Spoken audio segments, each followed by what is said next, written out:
প্রথমে এল, তারপরে উল্টো এল, ছোট সি, বড় সি। দুটো দাগ দিয়ে গলা আর কলার করে বড় করে উল্টো ইউ লিখে নিচটা জুড়ে জামা করব। এবার এরকম দুটো দাগ টেনে প্যান্ট করব। তারপর একদিকে স্ট্রেট লাইন আর একদিকে এইভাবে কার্ভ লাইন করে পা করব। আর একটা পাও একই রকমভাবে হবে, কিন্তু এই পাটা এরকমভাবে ওপরের দিকে তুলে দেবো। ফুট আঁকার জন্য প্রথমে এল, তারপর স্ল্যান্টিং লাইন করব। জামার হাতা করব, দুটো করে লাইন টেনে হাত করব। এখান থেকে আরেকটা হাত বার করে স্ট্রেট লাইন দিয়ে ফিচকারির হ্যান্ডেল আর বক্স করে ফিচকারি আঁকবো।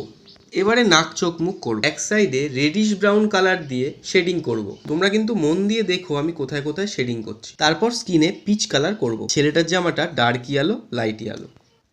ব্লু কালার দিয়ে ছেলেটার প্যান্ট করব। এইভাবে ফিচকারি থেকে রং বেরোবে। শেষে চুলটা কালো করব।